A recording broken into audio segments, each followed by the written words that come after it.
दर्शकवृन्द नमस्कार। समय चक्रमा हार्दिक स्वागत गर्दछु। म कुलचन्द्र विष्ट। नोभेम्बरमा जब कोरोनाको नयाँ भेरिएन्ट ओमिक्रोन भेटियो तब विश्व जगत यसको संक्रमण जोखिमको त्रासमा परे।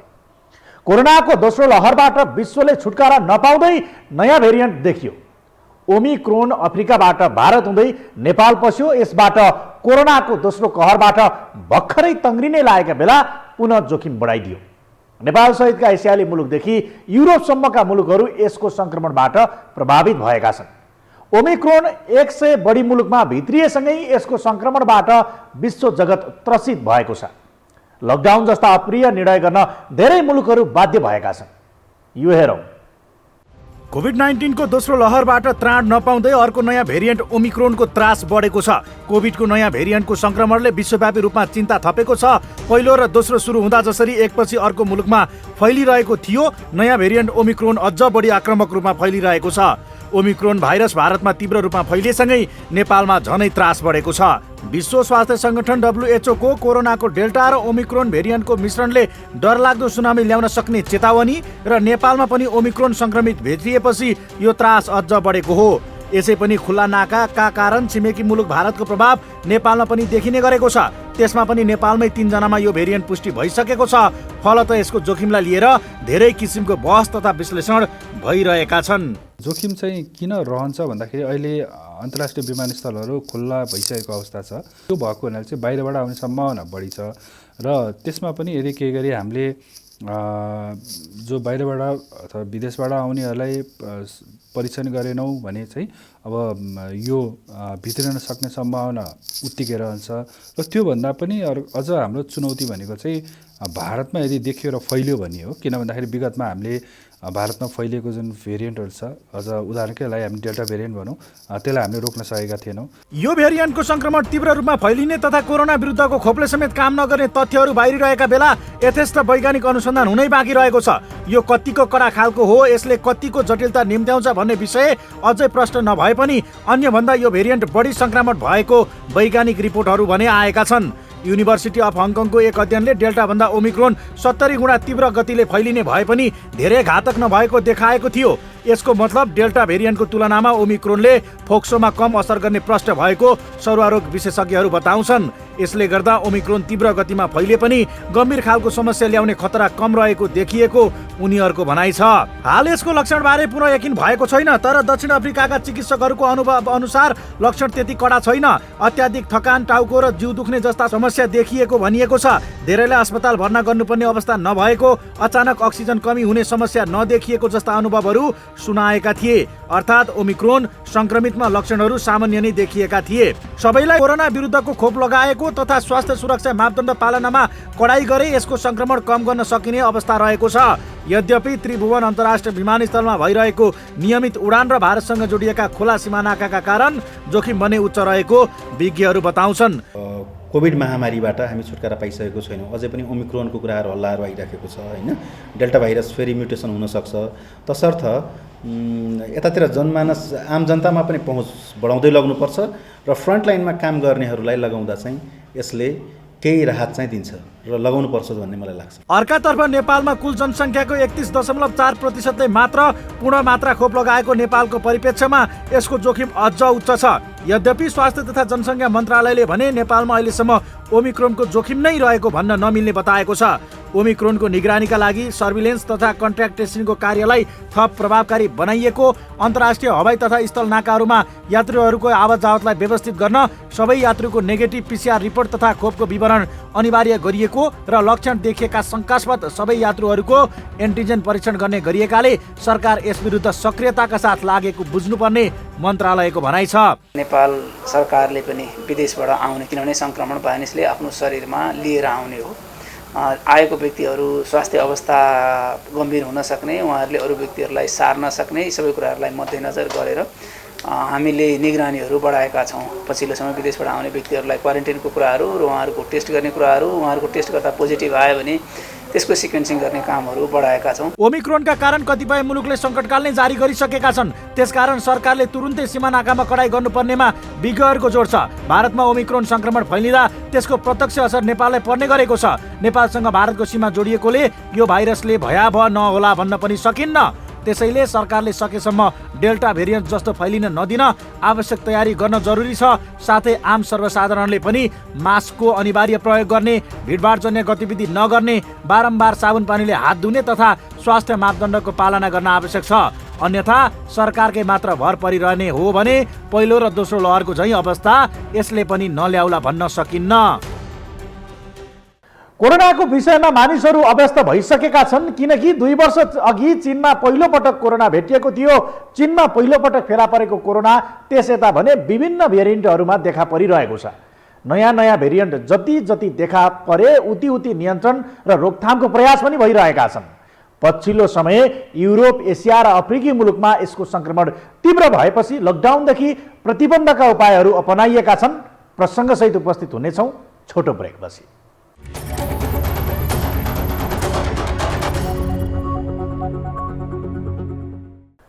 कोरोना महामारीको पिरलोले कुनै पनि मुलुक अछुतो छैन। विश्वका शक्तिशाली, धनी र सम्पन्न मुलुकदेखि गरिब मुलुकहरू पनि यसबाट आजित छन्। 2 वर्ष अघि चीनमा फेला परेको कोरोनाका विभिन्न नयाँ भेरिएन्ट आउने गरेका छन्। नयाँ नयाँ भेरिएन्ट जति जति देखा पर्दै गएका छन् उति उति जोखिम र त्रास पनि बढ्दो छ। पछिल्लो समय नयाँ भेरिएन्ट ओमिक्रोन फेला परेसँगै युरोप, अफ्रिका र एसियाली मुलुकहरूमा कडा लकडाउन गरिएको छ। यो हेरौँ। कोरोना भाइरसको नयाँ भेरिएन्ट ओमिक्रोन युरोप, अफ्रिका र एसियाली मुलुकमा आगोको लपका झैँ फैलिएको छ। युरोपका धेरै देशहरू मध्ये सबैभन्दा बढी नेदरल्यान्ड्स प्रभावित भएको छ। सङ्क्रमणको दर तीव्र गतिमा बढेपछि उसले क्रिसमसको बेलामा पनि कडा लकडाउन गर्यो। उसले जारी गरेको लकडाउनमा अत्यावश्यक सेवा बाहेक अन्य सेवाहरूमाथि रोक लगायो। सार्वजनिक स्थानमा हुने जुनसुकै गतिविधिदेखि बार, जिम, सैलुन सहित सार्वजनिक स्थानहरूमा कडाई गरेको छ। नेदरल्यान्ड्सले कम्तीमा आउँदो जनवरीको मध्यसम्म लकडाउन जारी राख्ने भएको छ। गएको आइतबारदेखि नयाँ नियम लागू सुरु गरिएको थियो।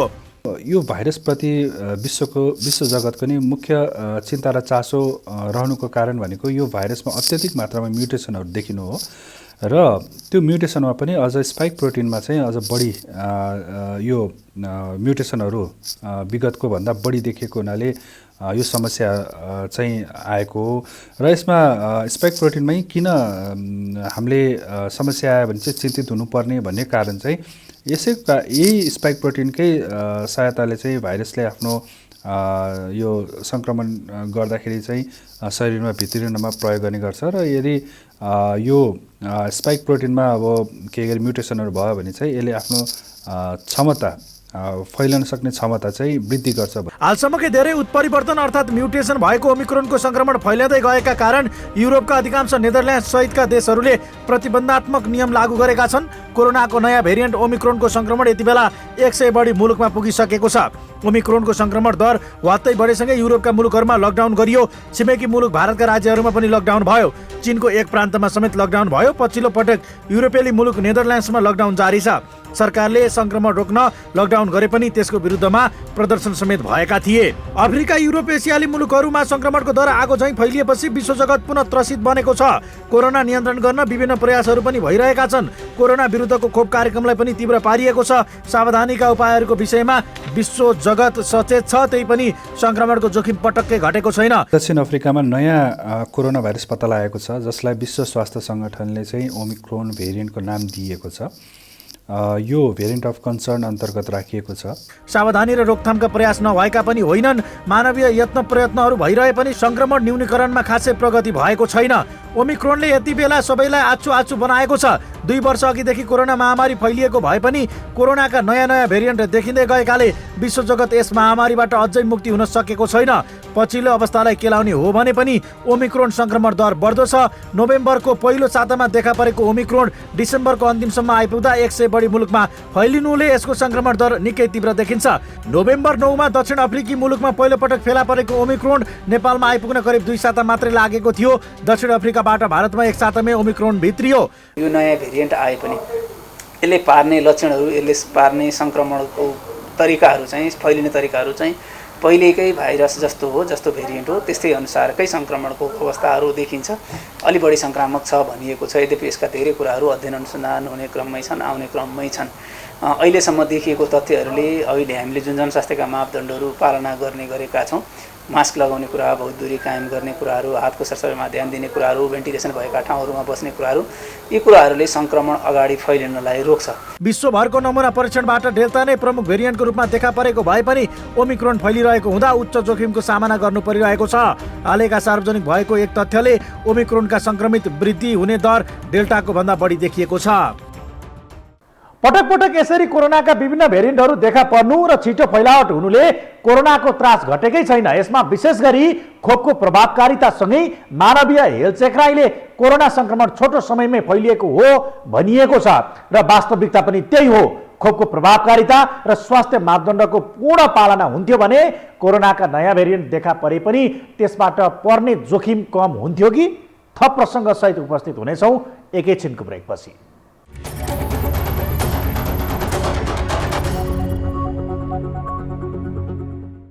सन् 2020 शुभारम्भ हुँदै गर्दा कोरोनामा भाइरस चीनमा भेटियो। चीन हुँदै कोरोना युरोपसम्म पुग्यो भने नेपालमा पनि भेटियो। सङ्क्रमण फैलिने डरले सरकारले लकडाउन त गर्यो, लम्बेतान लकडाउनले सारा गरिखानेहरूको बिचल्ली भयो।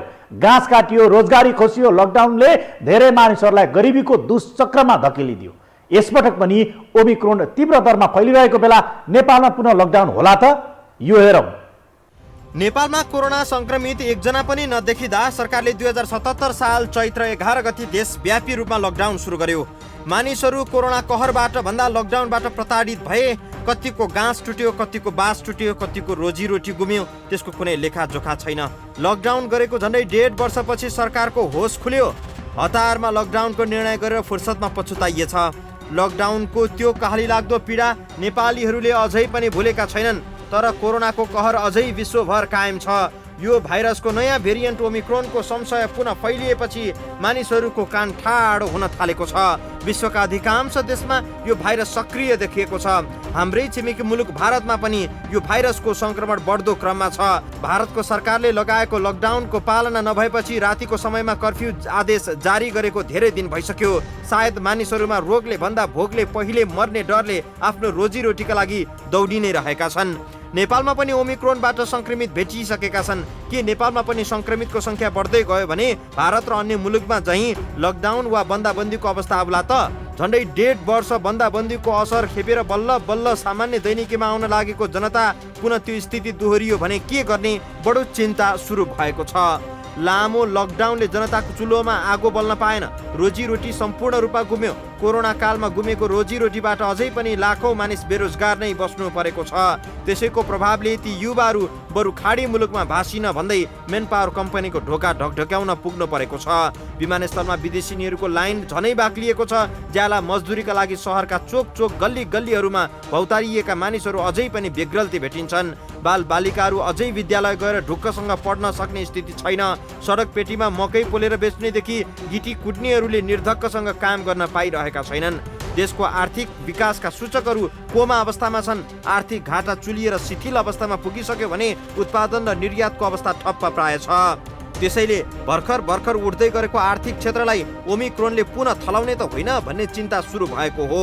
नेपालमा कोरोनाको एकजनामा पनि लक्षण नदेख्दा सरकारले कडा प्रकारको लकडाउन गर्यो। तर लकडाउनको प्रभावकारिताबारे पुष्टि हुन नसकेपछि मानिसहरूले लकडाउनलाई पनि पेल्दै लगे। कोरोना संक्रमण उच्च बिन्दुमा आइपुग्दा त लकडाउन खुलिसके झैँ स्थिति थियो। अहिले मानिसहरूले कोरोनालाई बढी हाउगुजी बनाइएछ भन्ने निष्कर्षमा पुगेका छन्। तर ओमिक्रोनका बारेमा आएको नयाँ तथ्यहरूले चाहिँ मानिसहरूलाई पुनः झस्काएको छ। जसरी अन्य देशहरूमा लकडाउन वा कर्फ्यूको अवस्था सिर्जना गरिएको छ, कतै नेपालमा आवश्यक संयमता नअपनाउँदा फेरि बन्दाबन्दीको पुरानै स्थिति दोहोरिए तङ्ग्रिँदै गरेका मानिसका पाइलाहरू र देशका आर्थिक अवस्थाहरू छेदविच्छेद हुन सक्छ।